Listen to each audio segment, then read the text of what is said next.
고린도후서 5장 15절 말씀입니다. 고린도후서 5장 15절. 갈라디아서 2장 20절 말씀과 같이 그리스도인의 헌정이라고 할 수 있는 위대한 말씀 아닐 수가 없죠. 자, 읽겠습니다. 그가 모든 사람을 위하여 죽으신 것은 산자들이 이제부터는 더 이상 자신들을 위하여 살지 않고 자기들을 위하여 죽었다가 다시 살아나신 그분을 위하여 살게 하려는 것이라. 자, 우리가 너무나 잘 아는 말씀입니다. 정말 주님께서 우리를 위해서 죽으신 이유는 주를 위해서 살게 하시기 위함이다 말씀하고 있습니다. 말씀의 제목은 그런데 정말 주를 위한 삶입니까? 바로 내 삶이 그러한지 한번 돌아보기를 원합니다. 자, 오늘 15절 말씀, 그가 곧 예수님께서 모든 사람을 위하여 죽으신 것은 이라는 말씀으로 시작합니다.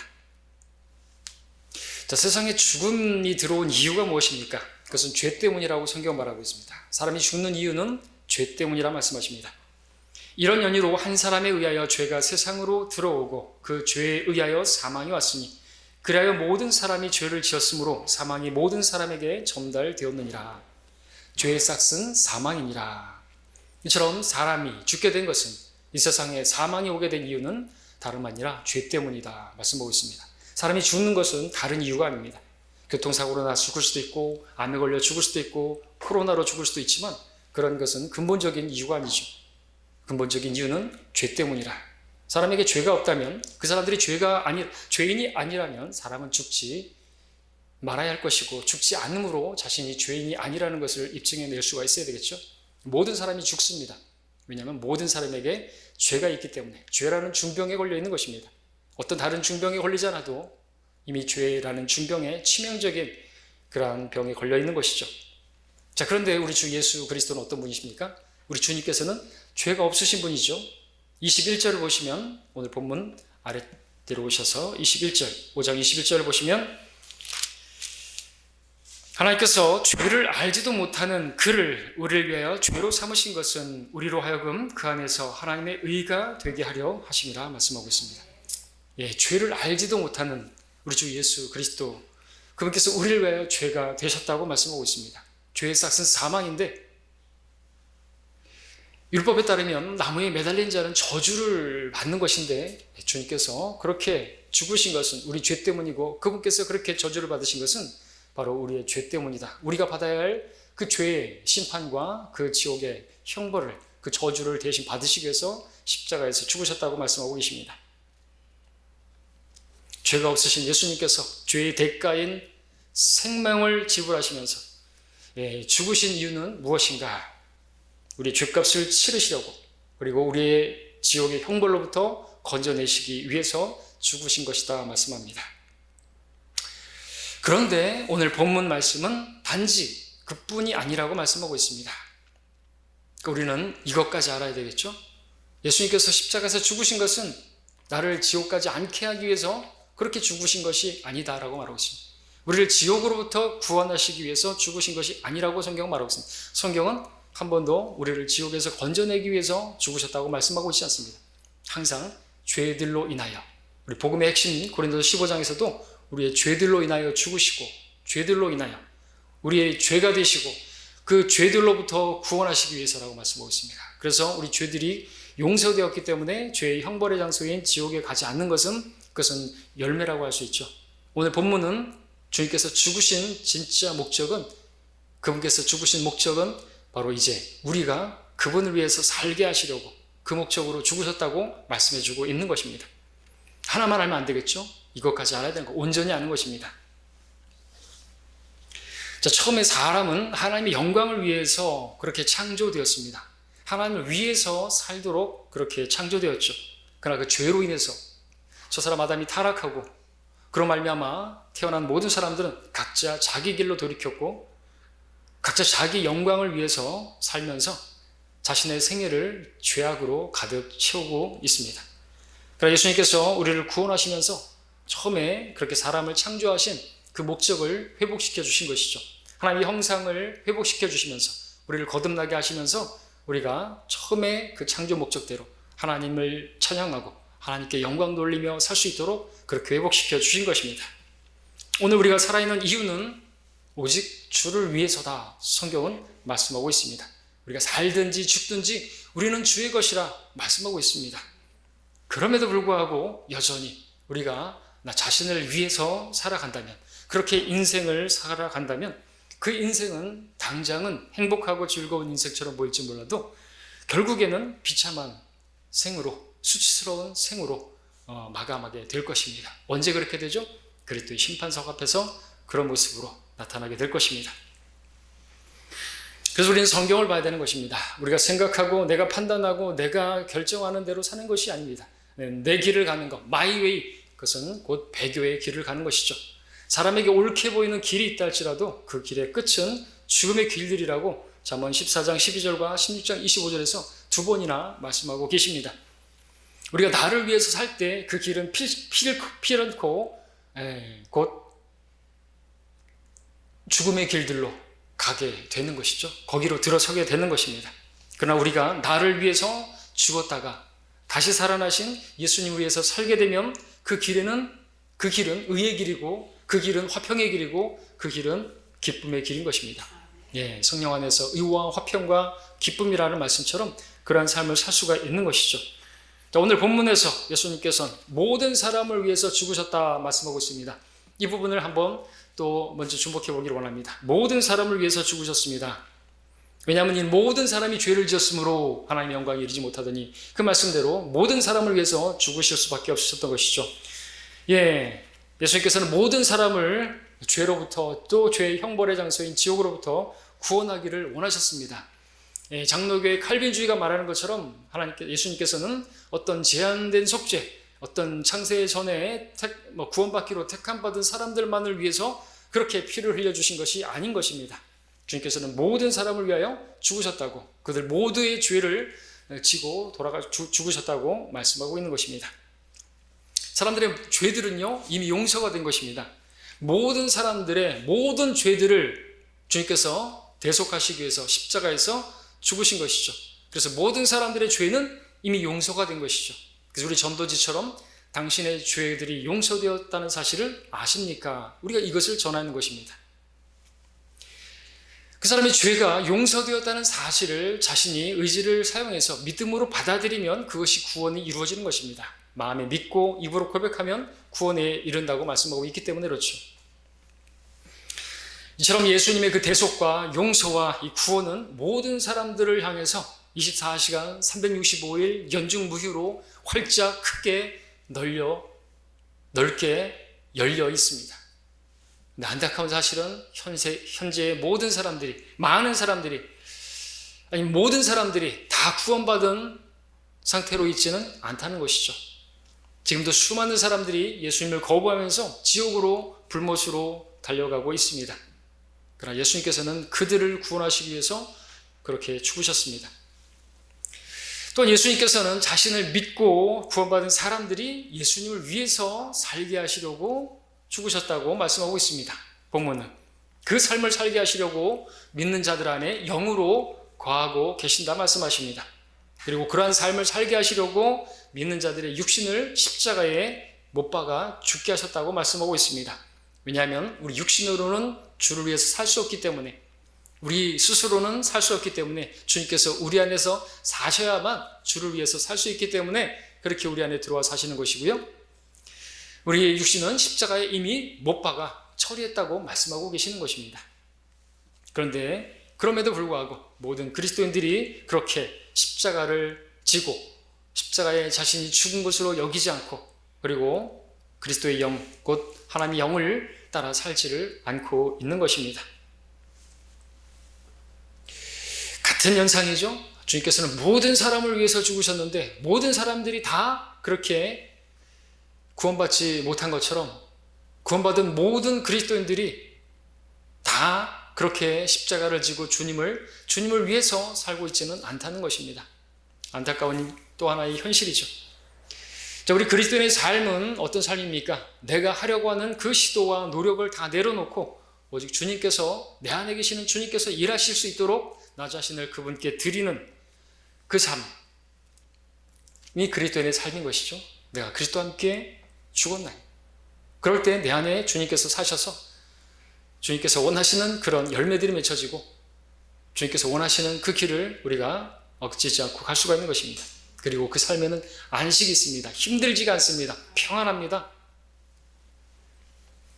자, 이러한 그리스도께서 사시는 삶은 구원받은 성도들을 향해서 넓게 열려 있습니다. 그러나 믿음의 좁은 길과 같이 많은 사람들이 또 그 길도 가지 않습니다.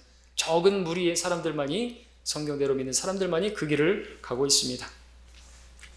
지금도 많은 그리스도인들이 자기를 위해서 육신을 위해서 계획하고 그 육신을 위해서 결정을 하고 책임지고 사는 그런 수고하고 무거운 짐을 지고 여전히 살아가고 있는 것이죠.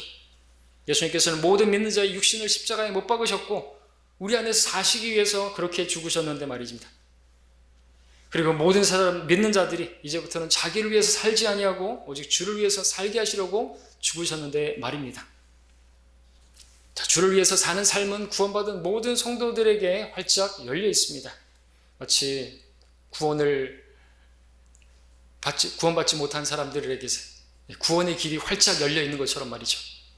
그러나 모든 그리스도인들이 주님을 위해서 살지는 않습니다. 주님을 위해서 사는 삶만이 가장 복되고 만족 있고 후회하지 않는, 그야말로 주를 위해서 사는 삶이 영원을 대비하는, 영원을 위한 기초를 쌓는 삶인데 말이죠. 자, 오늘 본문 다시 15절을 다시 한번 읽겠습니다. 그가 모든 사람을 위하여 죽으신 것은 산자들이 이제부터는 더 이상 자신들을 위하여 살지 않고 자신들을 위하여 죽었다가 다시 살아나신 그분을 위하여 살게 하시려는 것이라 했습니다. 자, 우리는 여기서 이 말씀에서 주를 위해서 살 수 있는 사람의 유일한 자격을 보게 되는데, 그 자격이 무엇입니까?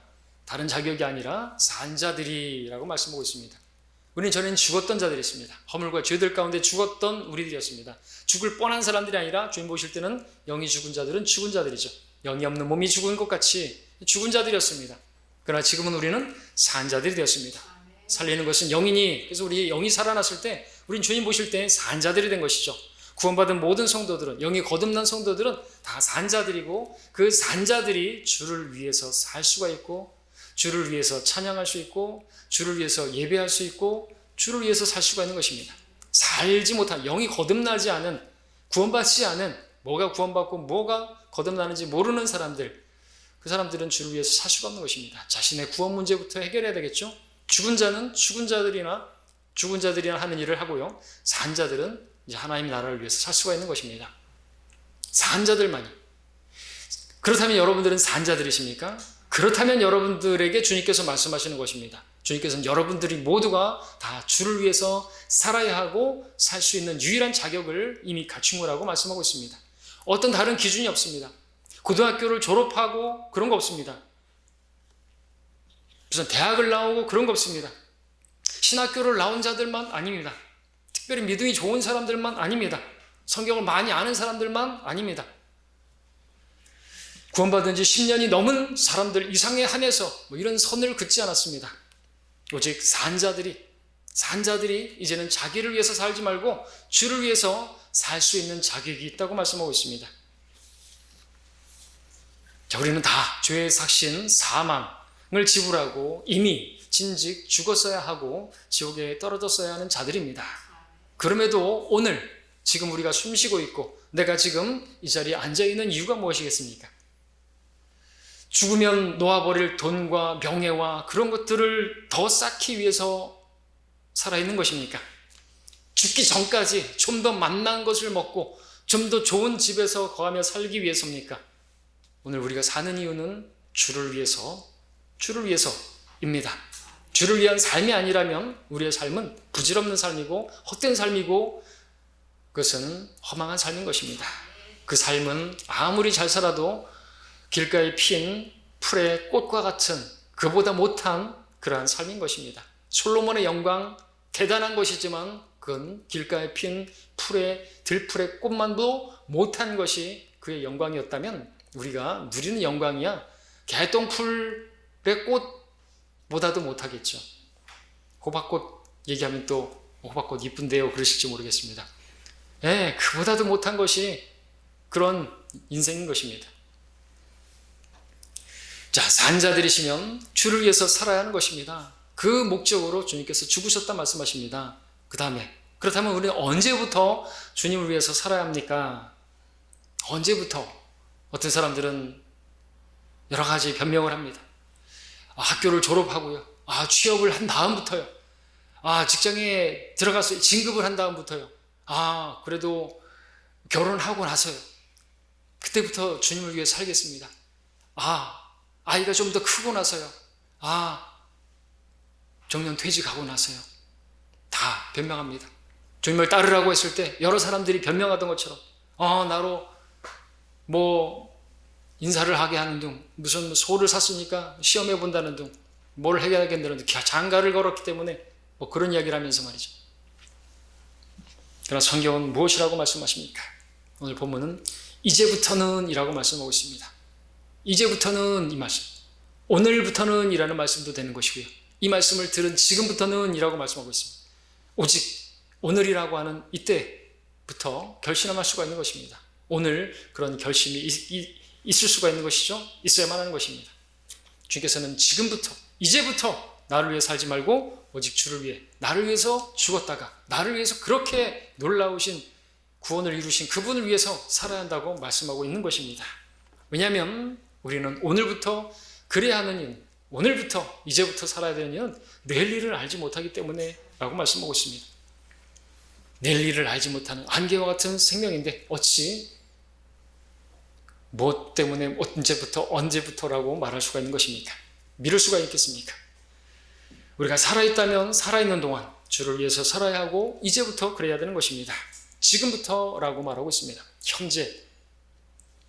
우리 주님은 I am that I am. 현재 하나님이시기 때문에 그렇죠. 나중이 아니고 예전에 과거에는 주님을 위해서 살았는데 그런 게 아닙니다. 주님은 I am. 현재로 계시는, 항상 현재로 계시는 하나님이시기 때문에 이제부터 그렇게 살아야 하는 것입니다. 자, 그렇다면 이제 주를 위한 삶은 도대체 어떤 삶입니까? 어떻게 살아야 주를 위해서 사는 삶이라고 말할 수 있습니까? 오늘 말씀의 제목은 정말 주를 위한 삶입니까? 인데 과연 나는 주를 위한 삶을 살고 있다고 말한다면 어떤 모습으로 나타나야 할까요? 목사하고 선교사하고 하여튼 그렇게 말씀을 전하고 성경을 가르치고 복음을 전하고 교회에 이런저런 일을 하고 봉사를 하고 다 주를 위한 삶 맞습니다. 우리는 이렇게 주님을 위한 삶을 여러 가지로 말할 수가 있습니다. 자, 그런데 주님을 위한 삶은 곧 교회를 위한 삶이다, 이렇게 정의를 할 수가 있죠. 우리 함께 골로새서 1장을 함께 보겠습니다. 골로새서 1장 24절 함께 보겠습니다.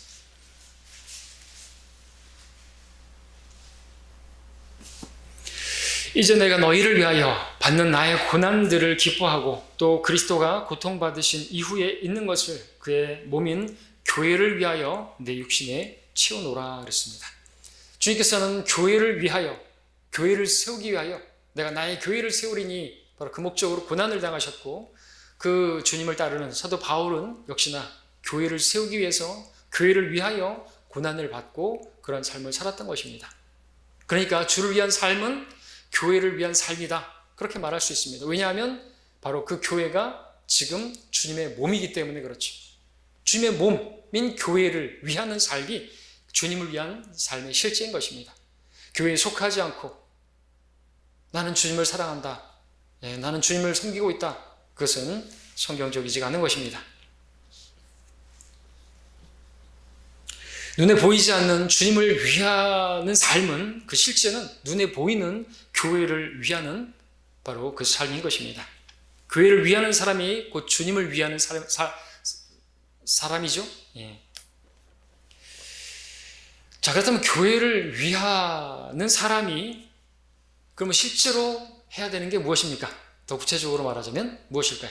함께 히브리서 말씀을 보겠습니다. 히브리서 10장 25절.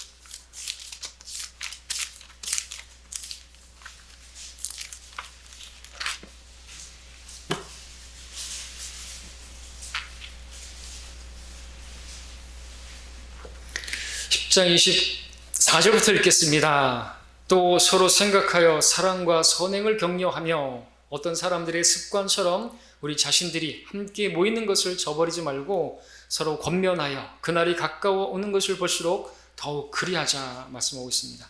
그날, 그 주님께서 오시는 그날이 가까울수록 세상은 점점 마지막 날들에 아주 어려운 때가 오죠. 자기를 사랑하고. 그래서 나타나는 증거는 교회로 모이는 그 모임을 쉽게 저버린다는 것이죠. 자기를 더 사랑해서 주님보다, 그러면서 주님을 사랑한다고 말하는 것은 잘못된 것입니다. 교회 모임을 소중하게 여겨하는 것입니다. 어떤 사람들의 습관처럼 모이는 것을 저버리지 말라야죠. 자, 우리는 물론 혼자서 집에서 찬양하고 혼자서 집에서 골방에서 기도하고 혼자서 집에서 그렇게 말씀을 보고 좋은 일입니다. 그러나 교회로 함께 모여서 찬양하고 교회로 함께 모여서 그렇게 말씀을 듣고 함께 모여서 합심해서 기도하고 그래야 합니다. 왜냐하면 그럴 때 힘이 있기 때문에 그렇죠. 모닥불은 이렇게 모아놨기 때문에 모닥불이고 그래서 불이 잘 타는 것이죠. 잘 타는 모닥불도 하나하나 떨어뜨려 놓으면 꺼지는 건 시간 문제인 것입니다. 마귀는 마지막 때 그렇게 모임을 쉽게 저버리게 함으로써 교회를 무너뜨리려고 하는 것이죠. 이런 말씀은 괜히 기록된 것이 아닌 것입니다. 모임을 소홀히 여겨서 안 되죠. 주님을 존중하는 사람은 주님의 몸인 교회를 존중해서 모여야 하는 것입니다. 주님의 이름으로 모인 자리에 빠지지 말아야 하는 것이죠. 제 말이 아니라 성경에 말씀하시는 하나님 말씀으로 들어야 하는 것입니다. 모든 성도들은, 산자들은, 구원받은 성도들은 말이죠. 우리 함께 모여서 우리 주님을 찬양해야 되는 것인데요. 우리 히브리서 2장 12절 보겠습니다. 우리 주일에 히브리서 공부를 할 때도 본 구절이죠. 2장 12절 말씀에 보면 말씀하시기를 내가 주의 이름을 내 형제들에게 선포하고 교회 가운데서 주를 찬송하리이다. 교회 가운데서 주님을 찬송하는 것, 주님께서 그 모임 가운데 두세 사람이 주님의 이름으로 모인 그 가운데 함께 하시고 거기서 찬양을 받으시는 것입니다. 특별한 찬양을 받으시고 또 이렇게 함께 모여서 우리가 합심해서 두세 사람이 하늘에서 우리가 묻고 풀면 하늘에서도 묻고 풀어 기도에 응답하시는 것이죠. 하나님이 일하시는 것을 위해서 우리가 그렇게 기도로서 함께 모여서 합심해서 기도하는 것입니다.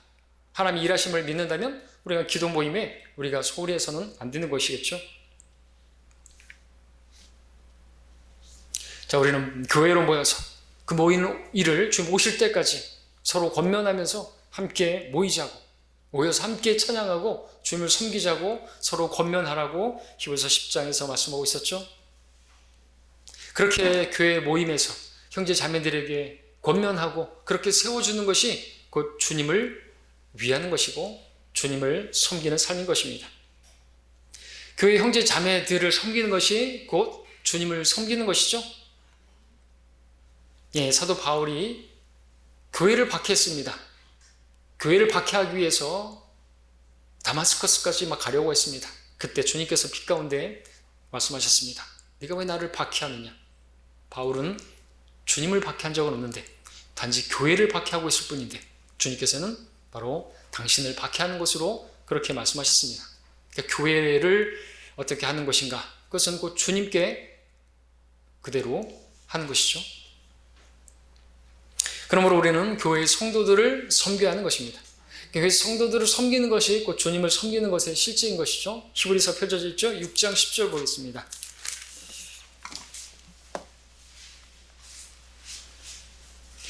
이는 하나님께서는 너희의 행위와 사랑의 수고를 잊으실 만큼 불의하지 아니하심이라. 그 사랑은 너희가 성도들을 섬겼고 또 지금도 섬김으로써 그분의 이름을 향해 보이는 것이라 말씀하고 있습니다. 자, 이런 말씀들은 우리가 교회를 향한 말씀도 되는 것이죠. 물론 환난의 그런 상황에 많은 말씀들이 있어서 히브리서가 어렵다는 것을 우리가 주일에 보고 있지만 이런 말씀들은 교회에게 주시는 말씀 그대로 받아들일 수가 있는 것이죠. 물론 환난 때도 바로 그러한 사람들이 행위로서 실제로 그 사랑을, 이웃 사랑을 행해야 되는 것입니다. 유대인들은 바로 율법을 지켜야 하는 거죠. 자, 그렇다면 어떻게 주님을 섬길 수가 있는 것입니까? 어떻게? 주님께서는 교회를 섬길 수 있도록 우리에게 은사를 주셨죠. 구원받은 성도는 성령에 전이되었고 성령께서 성도 안에 거하심으로써 최소한 한 가지 이상은 은사를 가졌습니다. 하나님께서 그 은사를 주신, 선물을 주신 목적은 교회를 세우기 위함이라고 고린도서 14장에서 계속해서 말씀하고 있죠. 그 섬김의 그 은사 중에서 최상의 길은 바로 사랑이라고 말씀하고 있고요. 너희가 영적인 은사들을 열망한 이상 교회를 세우는 데 풍성하기를 구하라. 14장 12절에서 말씀하고 있습니다. 예, 여러분들 다 받은 은사가 있습니다.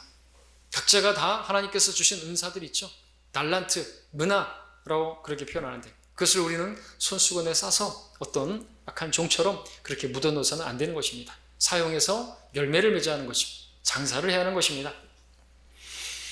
자, 내 삶의 중심에 무엇이 있습니까? 라고 물어보면 내 삶의 중심에 그리스도가 있다 라고 말할 것입니다. 그렇다면 그 성도는 교회 중심적인 삶을 살아야 하는 것입니다. 교회를 위한 삶을 살아야 하는 거죠. 주를 위한 삶, 주님이 내 안에 중심에 있고 나는 주님 중심의 삶을 살고 있습니다. 말을 하는데 교회와 이것이 동떨어져 있으면 그것은 아무 의미가 없는 그냥 허공에 떠도는 메아리가 되는 것입니다. 그리고 교회 중심의 삶이라고 하는 것은 곧 형제 자매의 유익을 구하는 삶인 것입니다. 형제 자매들의 유익을 구하는 삶. 모든 성도들에 대해서 말이죠. 나랑 마음이 맞고 나를 위해주고 나를 동조해주고 그러한 사람들만이 아니라 그러한 사람들 유익만을 위해서가 아니라 나를 사랑하는 사람에게 잘해주는 것은 세상의 방식이고 세리의 방식이고 죄인의 방식일 뿐인 것입니다. 세상 사람들도 그렇게 하는 것이죠. 우리는 나 중심적인 이기적인 편을 가르는 그런 사랑을 버리고 그리스도께서 나를 사랑하신 것처럼 그리스도께서 나를 용서하신 것처럼 그렇게 용서하고 그렇게 사랑으로 그렇게 뜨겁게 허다한 죄들은 덮고 섬길 수가 있어야 하는 것입니다. 형제자매들을 만났을 때 먼저 인사를 해야 되는 것입니다. 먼저 인사하기를 기다리는 것이 아니라 눈을 마주쳤으면 먼저 인사를 해야죠. 그것부터 시작을 해야죠. 아주 작은 것부터 문제가 생길 수가 있고 틈을 타고 마귀가 쳐들어올 수 있습니다. 인사를 하지 않으면 일주일 동안에 왜 인사를 안 했을까? 내가 무슨 섭섭하게 한 것이 있나? 내가 무슨 서운하게 한 것이 있나? 잠 못 자고 그럴 수 있단 말이죠. 그렇죠? 말도 안 하고 본인은 어떤 집안에 어려움이 있고 개인적인 문제 때문에 그럴 수 있겠지만 그래도 교회 와서는 그런 것들을 내놓고 먼저 인사를 하고 그리고 웃어주고 또 안부를 물어주고 그래야 하는 것입니다. 이게 성숙한 성도이죠. 교회 생활을 좀 했다고 한다면 그렇게 해야 하는 것입니다. 먼저 해야 되죠. 주님께서 먼저 나를 사랑하신 것처럼 우리도 사랑을 먼저 해야 되는 것입니다. 형제가 기뻐할 때 함께 기뻐하고 자매가 아파할 때 함께 아파하고 어떤 필요가 있으면 기도해주고 어떤 성장을 위해서 또 조용히 침묵하면서 기다려주고 하는 것들 이런 것들이 다 주를 위한 것입니다. 어떠한 형태로든지 간에 그 형제 자매를 위하는 것이 곧 주를 위하는 것입니다. 어떤 것이든. 마태복음 25장에서 좀 이런 말씀하셨죠. 이거는 이제 물론 대환란 때 왕국에 들어가는 이방 민족들에 대한 심판이죠. 양의 민족과 염소의 민족. 오라 나의 아버지의 복을 받은 자들아 세상의 기초가 놓인 이래로 너희를 위하여 준비한 그 왕국을 이어받으라. 이는 왕국을 이어받는 사람들이 누구냐 하니까 이런 일을 한 사람들인데 내가 굶주렸을 때 너희가 먹을 것을 주었으며 내가 목마를 때 마실 것을 주었으며 내가 나그네였을 때 대접하였고 내가 헐벗을 때 입혀주었으며 내가 병들었을 때 문안해 주었고 내가 감옥에 갇혔을 때 찾아와 주었습니다 라고 말씀하시면서 왕국을 주시는 것을 보게 됩니다. 그러자 그들이 주님께 물었죠. 양의 민족들이 언제 우리가 그렇게 했습니까? 주님께서 말씀하셨습니다. 진실로 내가 너희에게 말하노니 여기 내 형제들 가운데 가장 작은 자 하나에게 한 것이 곧 나에게 한 것이라. 우리 영적으로 적용할 수가 있습니다. 바로 우리가 바로 주님의 형제들이기 때문에 그렇죠. 우리를 형제라 부르기를 부끄러워하지 않으시는 우리 주님이라 말씀하고 있습니다. 히브리서 2장에서 그렇죠? 그러니까 우리 형제들에게 자매들에게 하는 것이 곧 주님께 대하는 것입니다. 그것에 따라서 섬김의 보상을 받는다고 히브리서 학가에서 말씀하고 있습니다. 특별히 이 말씀에서 여기 가장 작은 자의 하나에게 한 것이 곧 나에게 한 것이라 말씀하였는데요. 문자적으로 그 작은 자를 섬기는 것이 바로 주님을 섬기는 것이죠. 교회 안에서 믿음이 연약한 성도들을 섬기는 것이, 그 믿음이 적은 자를 섬기는 것이 주님을 섬기는 것이죠. 또한 작은 자를, 말 그대로 작은 자를, 우리 어린 자녀들을 먹이는 것이 그 주님을 섬기는 것이죠. 베드로에게도 주님께서 내 어린 양들을 먹이라 말씀하셨습니다. 우리 각 가정에 허락하신 자녀들을 먹이는 것, 그것이 곧 주님을 섬기는 것입니다. 그들을 섬기는 것이 주님을 섬기는 것이죠. 주님께서 어린 아이들이 내게 오는 것을 금하지 말라 말씀하셨습니다. 어린 아이들이 교회로 오는데 그 일에 우리 부모들이 그 자녀들을 섬기는 그 일인 것입니다. 우리는 우리 자녀들로 교회를 위한 삶을 살도록, 곧 주를 위한 삶을 살도록 가르쳐야 하는 것이죠. 교회 모임에 임하는 그 준비된 마음, 그리고 그러한 태도를, 그러한 것들을 교육하고 반복해서 가르쳐줘야 하는 것입니다. 특별히 우리 자녀들을 실족해서는 안 됩니다. 부모들은 어떻게 하면 자녀들을 실족시킬 수가 있습니까? 교회 모임을 소홀히 하게 만들면 안 되겠죠. 그건 주를 소홀히 하게 하는 것이니까 맞죠. 실제적으로 교회 모임 올 때는 편안하게 옷차림하고 오지만 사람들의 모임에 갈 때는 말끔하게 차려입고 양장을 하고 양복을 입고 그러고 간다고 한다면, 결혼식장을 갈 때는 잘 차려입지만 교회 올 때는 그냥 집에서 그냥 입는 홈드레스를 입고 온다든지, 그러면 그것은 아이들이 볼 때 어떻게 생각하겠습니까? 아, 주님은 쉬운 분이구나, 이렇게 생각하지 않겠습니까? 학교를 가거나 학원을 가는 걸 빼먹으면 아주 그냥 큰일이다 나던 것처럼 혼내고 그러면서 교회에 빼먹는 것에 대해서는 대수롭지 않게 생각한다면 그건 자녀를 실족시키는 것입니다. 주님을 소홀히 여기게 만드는 것이죠. 큰일이 아닌 것입니다. 이런 작은 일이 아닙니다. 교회를 소홀히 여기게 만들면 결국에 교회를 떠나는 것은 곧 주님을 떠나는 것입니다. 왜냐하면 교회가 주님의 몸의 실제이기 때문에 그렇죠. 자, 우리는 우리 작은 자를 섬겨야 되겠습니다. 우리 자녀들을 여러분들 포기하지 마시고 그렇게 인도하시기를 바랍니다. 자, 오늘 15장, 고린도 5장 15절로 다시 와서 제가 읽겠습니다. 그가 모든 사람을 위하여 죽으신 것은 산자들이 이제부터는 더 이상 자신들을 위하여 살지 않고 자기들을 위하여 죽었다가 다시 살아나신 그분을 위하여 살게 하려는 것이라. 자, 들었습니다. 이제 나를 위해 살지 않고 오직 주님을 위해서 곧 교회를 위한 삶을 살아야 한다고 말씀하셨습니다. 이제는 육하 원칙 가운데서 어떻게가 남았죠? 어떻게 그게 가능합니까?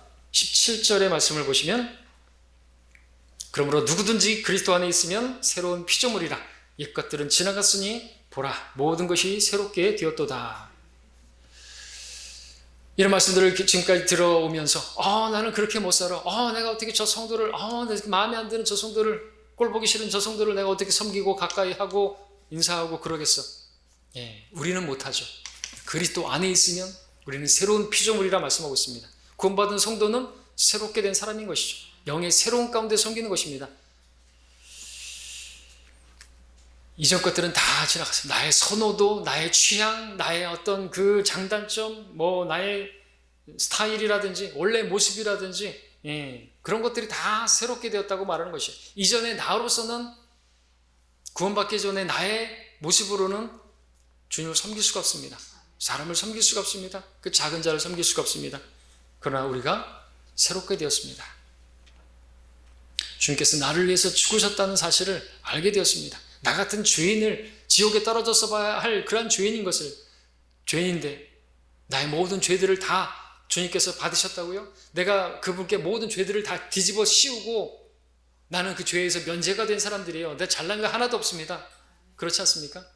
죄인들이 우리에게 비난을 한다 해도 우리는 그대로 받아들일 수밖에 없어요. 야, 너희들은 참 치사한 사람들이다. 너희들이 구원받기 위해서 너희들의 죄들을 예수님께 다 뒤집어 씌우고 너희들은 하늘나라 간다고? 그렇게 말해도 우리는 할 말 없는 사람들이에요. 우리는 그런 어떻게 보면 좀 뻔뻔한 사람들이죠. 그렇게 뻔뻔한 사람들인 거예요. 우리가 잘난 게 하나도 없는 사람들이죠. 우리 진짜로 주님께 우리 죄들을 다 뒤집어 씌운, 어떻게 보면 치사한 사람이라고 해도 할 말이 없는 사람들인데, 이런 치사하고 한심하고 정말 그런 사람이 뭐가 잘났다고 다른 성도들을 섬기지 못한단 말입니까? 그죠? 내가 뭐가 그렇게 대단하다고 다른 성도를, 그 작은 자를, 그 연약한 자를 섬기지 못한다는 것입니까? 자기 의로 구원받았습니까? 아니죠.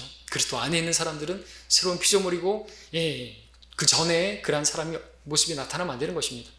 세상의 모습이 나타나면 안 되는 것이죠. 새롭게 되었기 때문인 것입니다. 하나님께서는 우리가 주를 위해서 살 수 있도록, 실제로 교회를 위해서 살 수 있도록, 그렇게 정말 그런 형제 자매들을 섬길 수 있도록 우리를 새로운 피조물로 만들어 주신 것입니다. 내게 능력 주시는 그리스도를 통해서 우리는 그 삶을 살 수가 있는 것입니다. 나로서는 절대로 못 살죠. 우리 육신이 살면 성령께서 하시고자 하시는 것을 계속해서 반대하기 때문에 우리가 십자가에 못 박힌 것으로, 그렇게 십자가에 못 박으셨고 우리 안에 들어와서 사시는 것입니다. 자, 말씀의 결론을 맺겠습니다. 주님께서는 모든 사람을 부르고 계십니다. 구원받은 성도들을 부르고 계십니다. 주님 섬기는 조건은 산자들입니다. 주님께서는 살아있는 우리 모두가 이제부터는 주님을 위해서 살기를 바라십니다. 전에는 어때할지 하더라도, 어제까지는 어때할지라도 오늘부터는, 이제부터는 주를 위해서 살기를 바라십니다. 그러므로 이제부터 주님을 위해서 살기를 원합니다. 교회를 위해서 살기를 원합니다. 형제 자매들을 섬기는 삶을 살기 원합니다. 실제 그 삶이 우리 삶 가운데 나타나기를 원합니다. 우리 자신의 힘으로는 그 삶을 살 수 없지만 우리 안에 계시는 주님으로 말미암아 그리스도를 통하여 모든 일을 할 수 있음을 믿으시고 그분을 힘입어서 이 삶을 살기를 원합니다. 기도하겠습니다.